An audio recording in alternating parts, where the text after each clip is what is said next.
We are back. Vintage Sports from Nedick's at the Old Garden on 48th Street. It's not there anymore.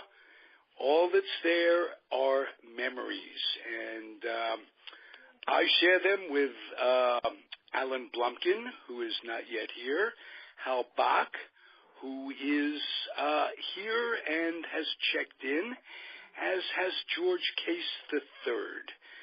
And my name is Ralph Tyko, Comfortably Zoned Radio Network, and we get together on this podcast and talk some old-time ball. Sometimes it's hoops, sometimes it's not even ball, it's some puck. And the other kind, too, football, where some people don't even know if it's stuffed or blown up. That was a great expression. Whose expression was that? Anybody know? I don't know, Ralph. Okay, just checking. True to me. just checking.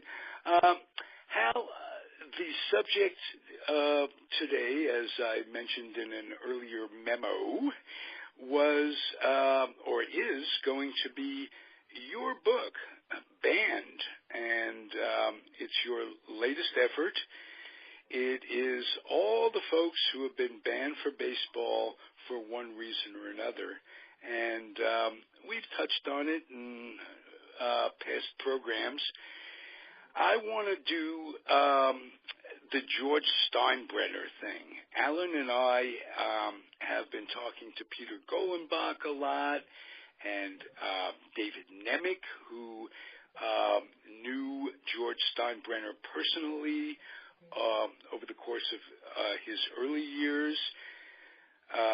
Golenbach knows too much about Steinbrenner. I want to hear what you picked up in your years of covering him, reporting, and now writing about him, because he's a central part of your book.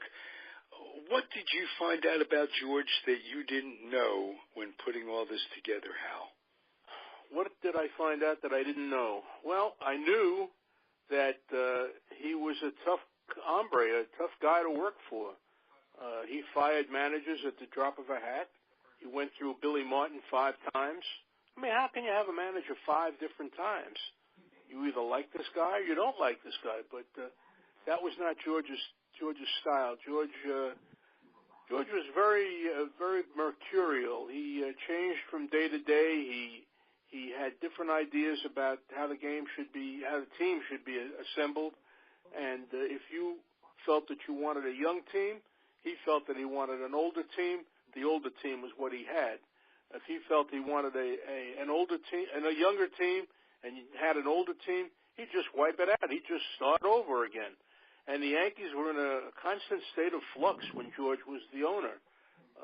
The players didn't know what to think or what to expect next. That was the way he ran his operation. He was a tough guy. Well, history has it that George gets, despite the way he ran things, and actually was a tyrant to Billy Martin.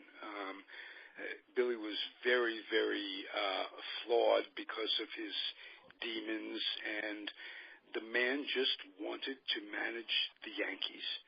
And to his ultimate demise, as far as I'm concerned, he kept going back for more, and Steinbrenner just kept egging him on and back and forth, and they hated each other. That's how it came off to me. Was there any goodness between them? Was there I know they made some commercials later on and what have you. Was there any love between them at all? From time to time there was. They had a kind of a love-hate relationship. I love you today, but I hate you tomorrow. And that because George was that type of a character. I mean, it's hard to describe somebody like that. He would change like the weather would change, and he might be embracing you today, but tomorrow he'd be firing you. It was just like that, and How was he with the press? Was he cooperative? Did he come out? Was he transparent? I would say for the most part he was cooperative, although he often did things just to irritate the press. I remember specifically being at home on New Year's Eve one year when I got a call that the Yankees had signed Catfish Hunter. On New Year's Eve, you're signing him? Yeah, the press conference will start about 8 o'clock tonight. Well, we all have plans. Everybody's going out, having parties. But George decided he was going to make a statement at 8 o'clock at night, and Catfish was there, and so a lot of parties went by the boards that night. And that was George's style. He'd just do things to be, be an irritant to those often near and dear to him. That's just the way he was, and that's the kind of man he was. And this is not just George. It's kind of a general question as to athletes and executives, coaches, and managers, how they they sort of handle the press, deal with the press. Are there some that simply relate to the press and work with them and enjoy them without having to handle them and deal with them like it's without question a horrible thing? You know what I'm talking about? Are there some that use the press to their... Absolutely. There are players and there are managers who understand that writers and media people have a job to do. And we are not the enemy. We're just there to be the fans' eyes and ears. And so many of them, I would say a good portion of players, today's population of players understands that and are cooperative. Now, the old school players, that was another story. I mean, we had, we could go on and on. But there were a lot of players who were just nasty and unpleasant people to be around. But they happened to be great athletes. Let's get to that, and we will in a moment. George Case is here. George's dad was one of those old school players, but I know that the Washington press, I guess Shirley Povich was the leader of that. I don't think it was a contentious press as can be, certainly not you, but some athletes, some folks think the press is very difficult in New York. First I'll ask you, Hal, do they accept responsibility for that? Do you think that is the case, that the press in general can be difficult in New York specifically? Sure, without question. It's a very competitive landscape, and the press is, the writers are often trying to get dirty stories, and so they will dig deeper and dig harder, and often touch nerves with the players, and I can understand that. I was not a player, but I can certainly understand that. You know, what I do on the field is certainly open for discussion and criticism, but what I do in my private life, I don't think so. Now, we have a case here in New York right now.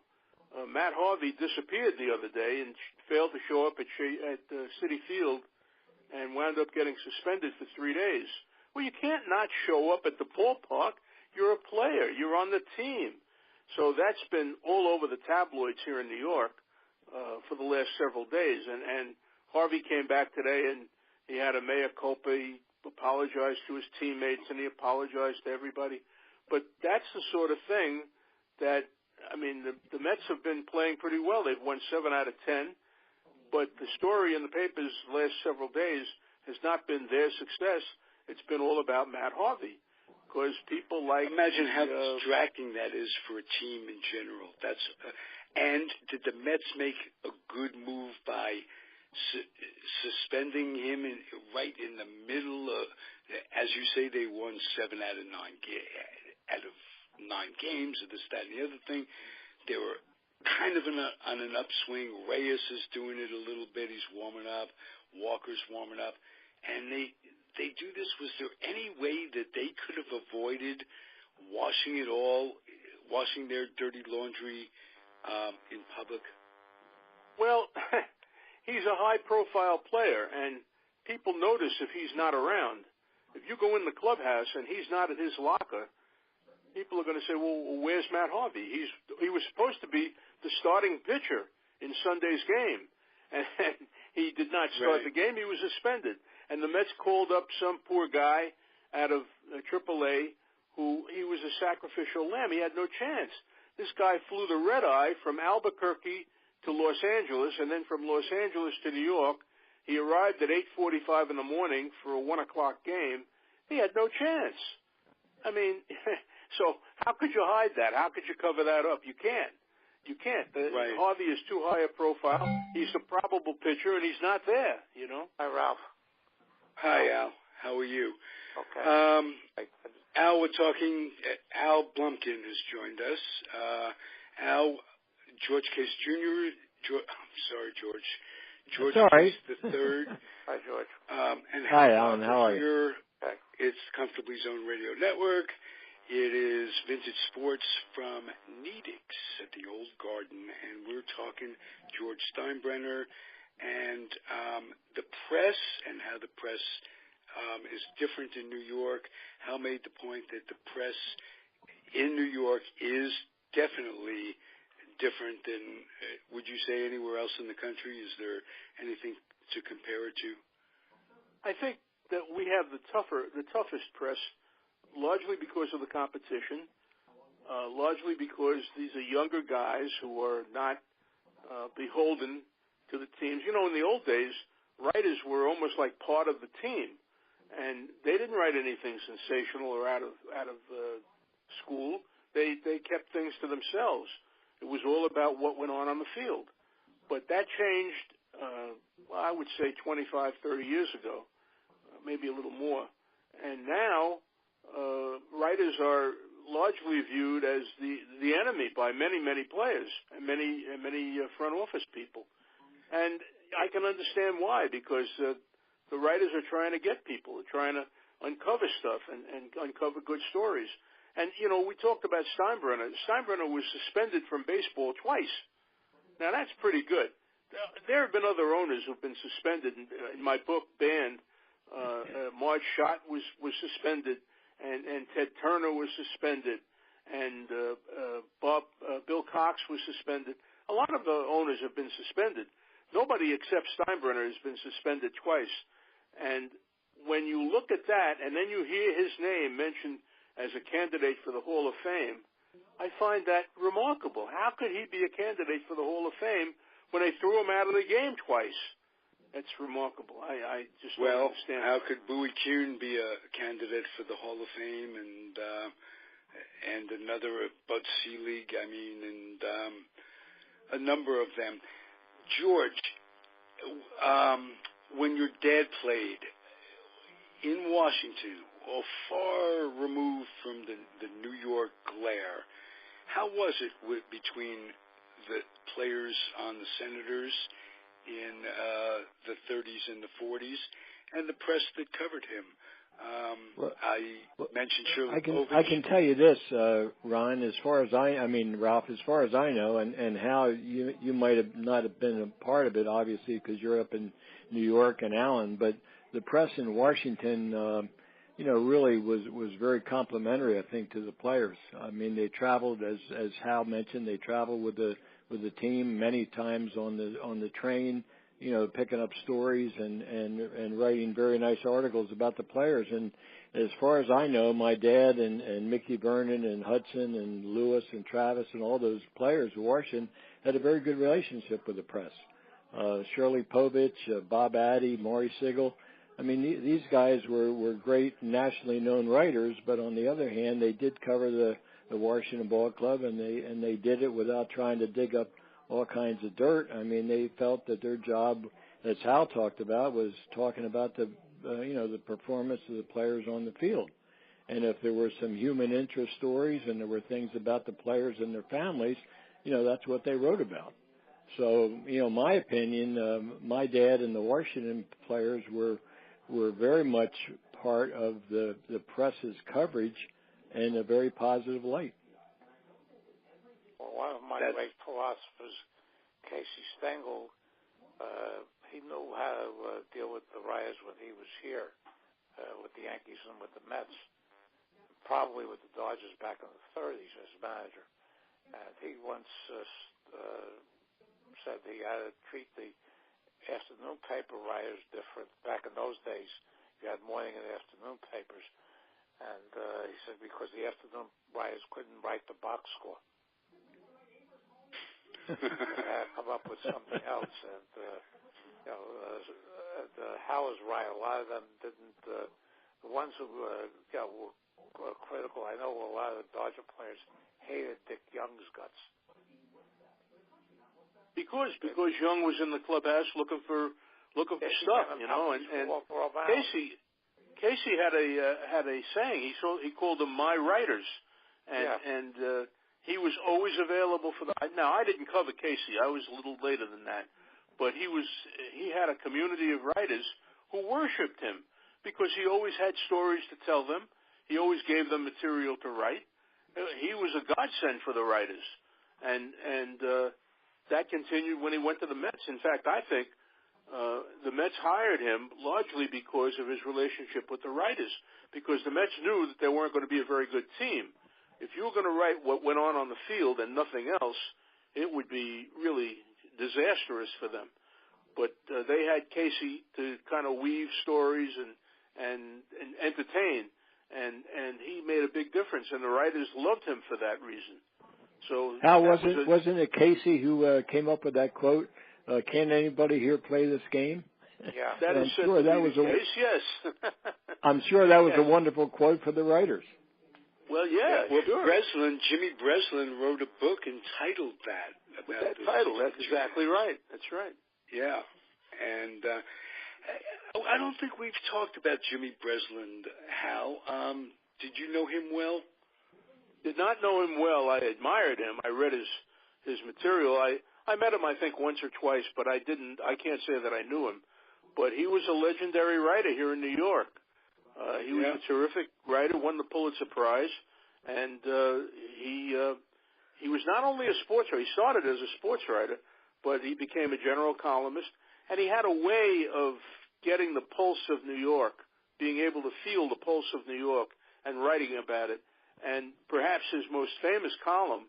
Now, John F. Kennedy is the President of the United States, and on November 22nd, 1963, he gets assassinated. And they send Breslin to his funeral. And now, instead of writing the traditional, the march to Arlington National Cemetery with all of the dignitaries and all of the heads of state, Breslin goes and finds the gravedigger, the guy who dug the grave for the president, and that was his story that day. And that was remarkable. It was unique. It was different. And that was sort of described his approach. He would look for a different angle, and he was a tremendously entertaining writer. He was good with the language, and he was kind of like the language of the people. He wrote what people understood. It was nothing fancy or he was Damon Runyon-esque. Yes, that's a very good way to put it. And when I honestly, Al, we've talked about this. When I think of you and your approach to analyzing your memories and what's going on today, you're a throwback. You have a lot of Damon Runyon in you, in your voice. A lot of damn Yankees. Not damn Yankees, but Guys and Dolls comes out in your conversation, and I mean that as a compliment. Let's see. I got to tell you, I got to interrupt you for a second and change the subject for just a moment. I was at a press conference. Leon Hess was the owner of the Jets and our football team, and he had just hired Rich Kotite, who turned out to be a disastrous hire, but that's another story. And he stood up there at the press conference, and he said about Kotite, he's a D's, Do's, and Dem guy. He kind of admired that kind of street language, and that was part of why Kotite got hired. And it was a terrible hire, and the Jets suffered terribly. But I thought it was interesting that he called him a D's, Do's, and Dem guy. Yeah, they were right, and Leon Hess was far from that. So they were 4 and 28 under him for the 2 years he was there. Pardon me?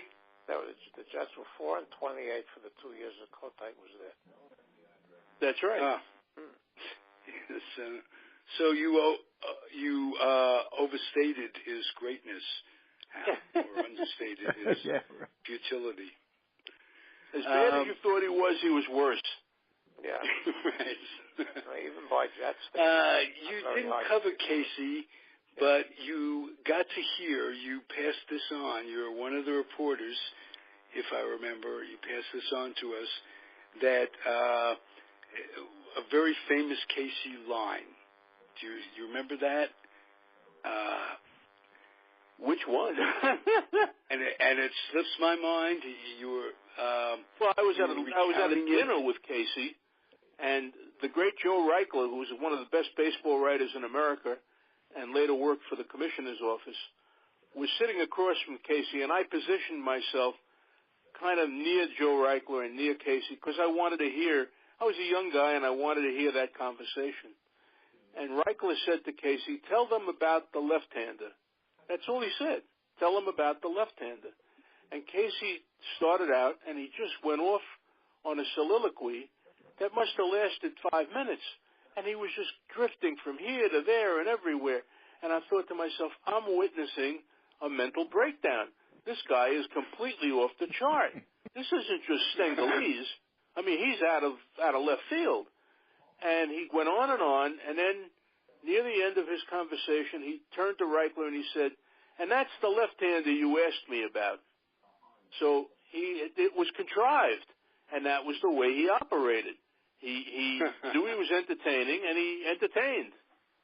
And he was the left-hander. Yeah, that was the left-hander you asked me about. He was a left-handed dentist, you know. I had heard that, right? Hal, he had his degree in dentistry, I believe, right? Yeah, he was trained to be a dentist. Yeah. Right.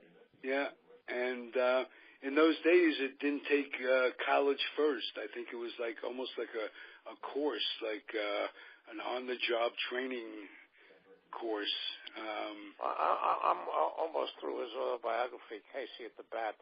I picked it up off eBay for about $10. It's pretty good.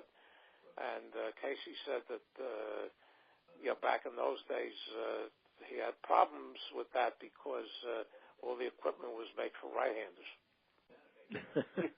Yeah, he also went to high school with the actor William Powell from the Thin Man movies. Sure. Ooh, yeah, they went to high school. I know that. I remember those movies. Yeah. He had a co-star that was Myrna Loy. Yes. Yeah. Those were the days. They were almost cranked out. These movies for these stars were over and over again. Good days. What's the biggest change in writing since you started, Hal, and now? And then I want to ask you, is Front Page accurate? The movie Front Page. Front Page, that's from the 30s. Yeah, I know, but things stay the same sometimes. Is there a basic? Is it still the same basic way? I know computers. No. The short answer to your question is no, and I'll tell you why. Or as Casey would say, you're full of it, and I'll tell you why. Well, I'll tell you why.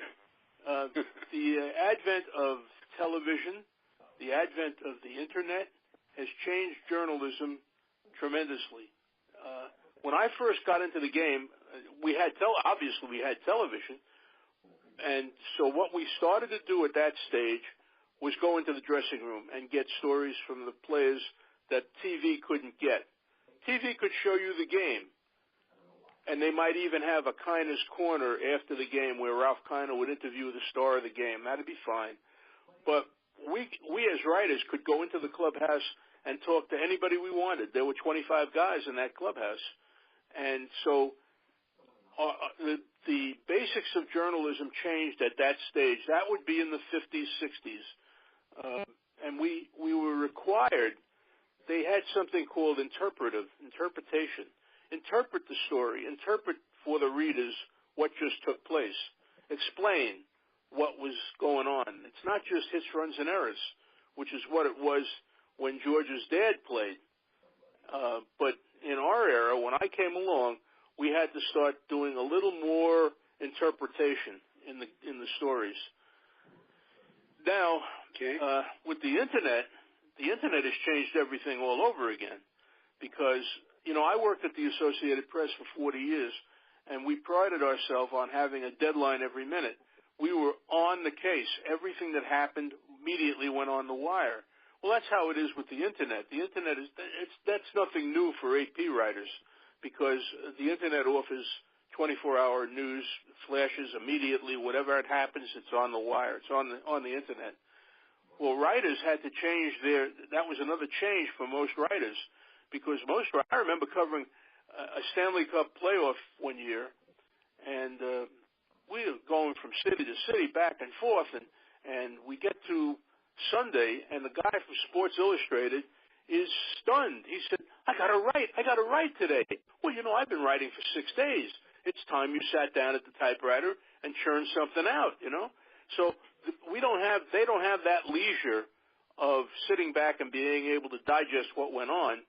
You have to give it to them immediately. You have to give the story to the readers as soon as humanly possible. But at the AP, we always did that. So that was not a change for us, but it was a change for the rest of sports writing and in general. Got you. That's really interesting how you said all that, because being somebody like myself, I'm really an outsider. I mean, my father was a player, but I didn't really understand the role of the press, and you're talking about the internet and how things have changed so much today. Back then, I mean, the deadlines, they had to do the deadline, had to get it in the newspaper for the next morning. I mean, now, like you're saying, it's really instant news. Exactly. Good. Is it better or worse today than yesterday along those lines? That's a tough one. That's a tough question. I'm an old school guy, and I grew up with newspapers in the 40s and 50s, and I was perfectly happy with what they supplied. And when I got into the business and did whatever I did, I was perfectly satisfied with what I did. Today, it's a lot different. Is it better? I don't know. I don't think it's better, because writers aren't as trained as we were. I write very briefly. I write short sentences.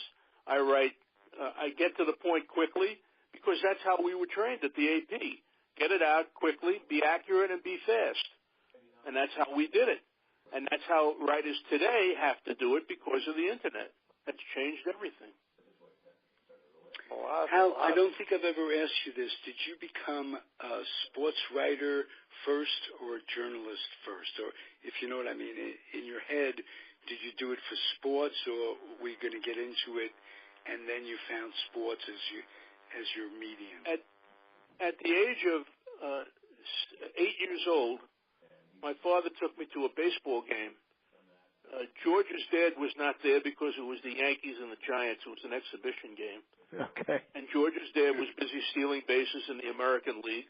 Right, and thank you. I went to this baseball game, and my father, I looked around the ballpark. You're 8 years old. Everything is larger than life. And I looked around. My eyes were taking in everything. I never saw so much green grass. I never saw light stanchions. I was at the Polo Grounds in Manhattan. I never saw light stanchions like that. I never saw 55,000 seats in one place, And so I just kind of overwhelmed by all of it. And I saw this structure hanging off the second deck. And I asked my father what that was. And he said, oh, that's the press box. That's where the writers sit. and it lit a little flame in my little 8-year-old brain. And I said, the writers? He said, yeah, that's their job. They come here every day and they write about the game. I said, that's their job? He said, yeah, that's their job. And I thought to myself, wow, you get paid to come to the ballpark and write about a baseball game? That's a dream job. That's what I want to do. And very fortunate for me in my life, I got to do what I decided I wanted to do when I was 8 years old. So that's a long way of saying the answer to your question is sports writing came first for me. Who was your first baseball hero, Hal? Johnny Mize played for the Giants, and in 1947, wearing uniform number 15, he had 51 home runs, and I thought he was the greatest thing since sliced bread. He was a big guy, and I'm a big guy, and I thought that's my hero. He's the guy. I wrote him a letter. I wrote him a fan letter. He never answered me, but that's okay. Okay. The only player that had 50 home runs in the season without striking out as many times as, he had fewer strikeouts than home runs. Ooh, Mize? Mize, yeah. That's interesting. I didn't know that. That season. I knew DiMaggio was like that. Yeah. A lot of them were like that. If you look at the strikeout numbers from the power hitters from that era, and for the most part, they're pretty low. Well, Babe Ruth notwithstanding. Babe Ruth never struck out more than 94 times in a season. Whoa, that's very None of them could run as fast as George Case Jr. George Case Jr.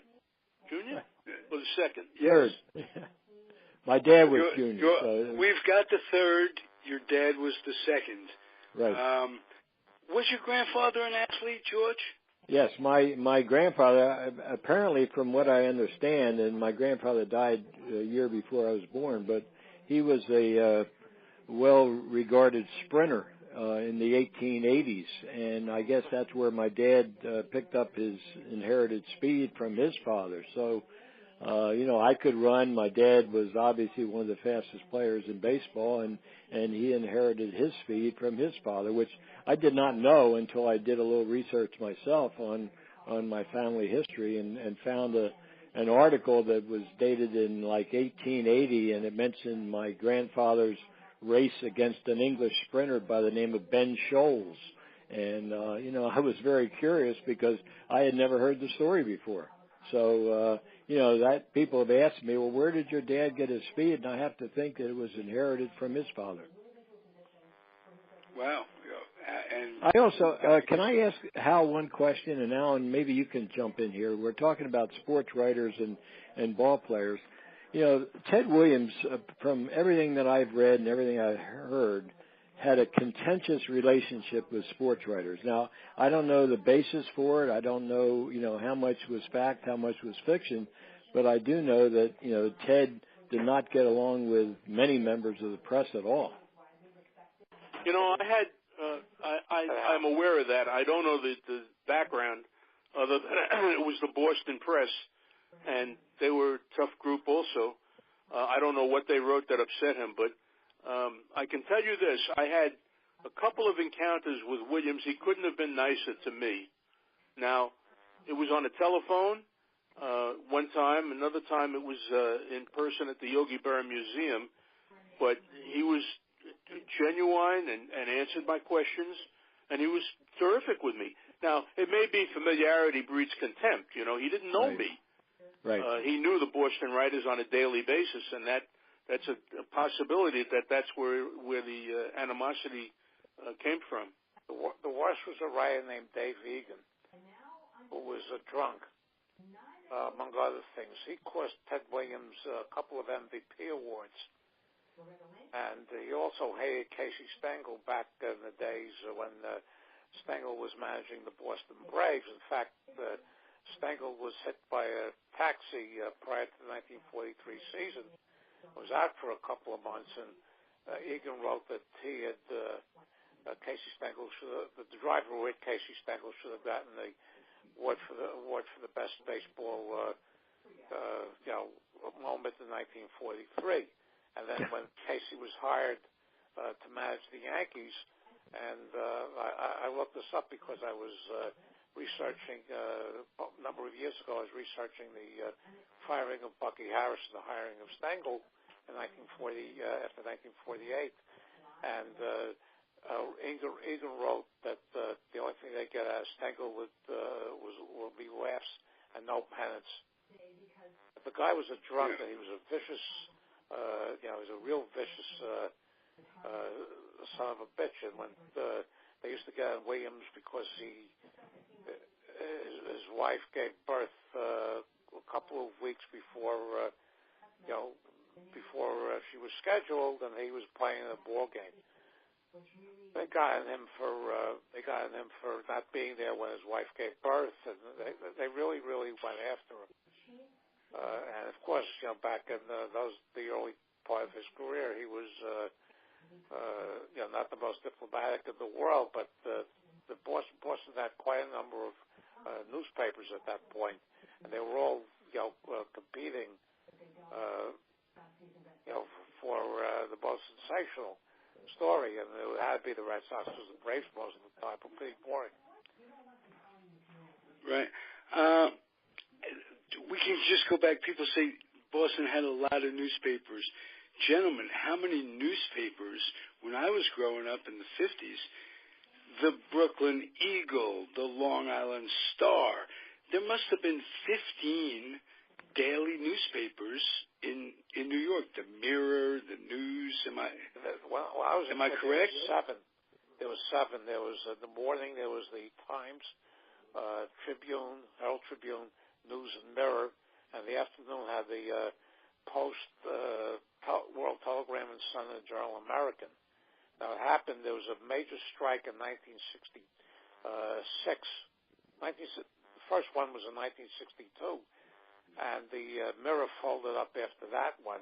And after 1966 said that there was supposed to be a triple merger between the Tribune, the Journal American, and the World Telegram. They came out with something called the World Journal Tribune, which was an afternoon paper competing with the Post. And the World Journal Tribune lasted about 6-7 months. It was hemorrhaging money like it was going out of style, and it folded up and left the Post in the afternoon and the Times and the News in the morning. And the neighborhood papers like the Brooklyn Eagle and the Long Island Star and Press, they all died, fairly quickly back in those days. Well, the Long Island Press recently died, from what I understand. That lasted a long time. It died a long time ago because my parents... Oh, I guess it merged with the Press and the Journal, and the Journal took over. Yeah, the Journal American... died in 1966. For a while, I had the last issues of the Telegram and the Journal American, and I wound up throwing them out. I don't know if they're worth anything, but clever time for me to go into journalism, wasn't it, Ralph? All the papers were closing. Oh my God! But what a success! Hal. 38-some books, working for the same news service for 40 years, gutting it out. It's fun. It's a great job. It's not like work, but sometimes it's much more intense than work. Oh, it's intense. Don't kid yourself. One of the things I like best about it, and working at the AP, we talked before about having to get the story out immediately.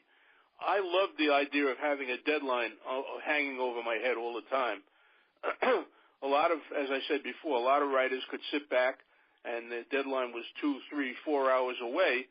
My deadline was when things happened. As soon as it happened, I was expected to produce a story. And I love that pressure. A lot of people don't like it, but I did. So that's why I stayed for 40 years. A game like the game that the Yankees and Cubs played the other night that went 18 innings and ended at 2 o'clock in the morning.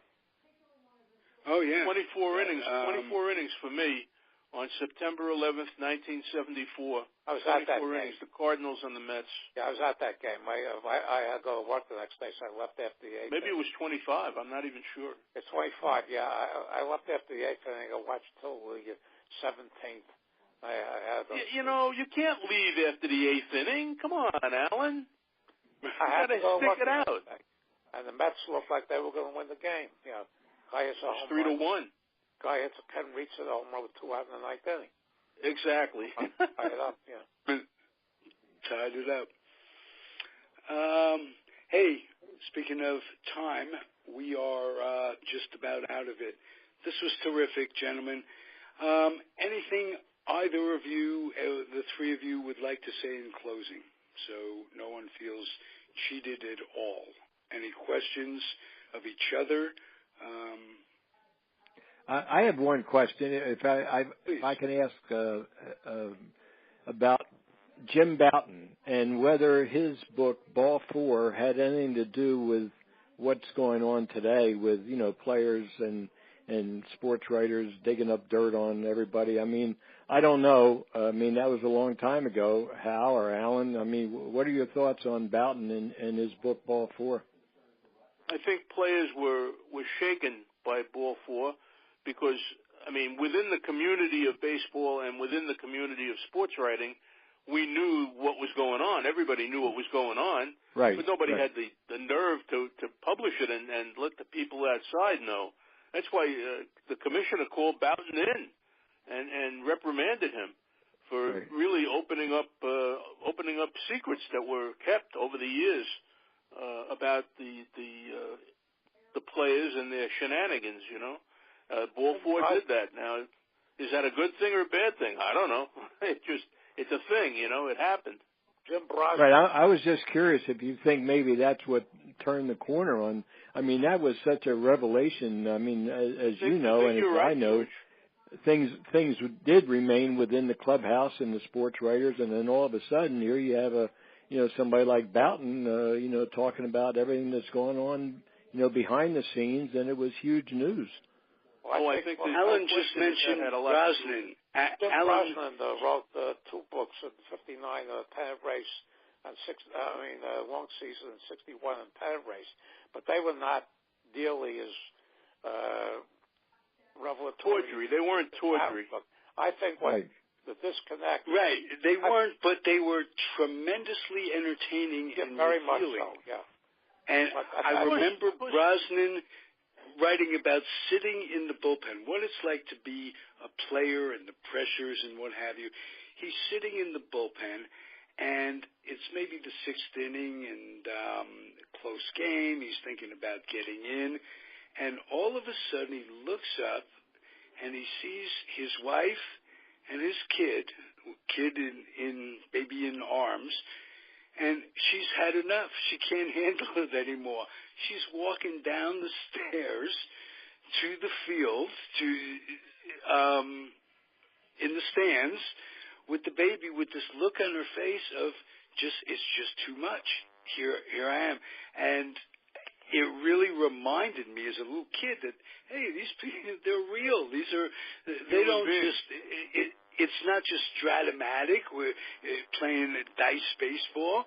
These players have feelings, have family things that are going on, and that affects their play, and it affects the world they live in. And I think the real disconnect started with free agency because the average ball player back in the day wasn't making much more than the writer. But with free agency, you've got guys now making $30 million a year, and I guarantee you there's no writer out there that's making anywhere near that kind of money. Right. I think this free agency has led to a total disconnect.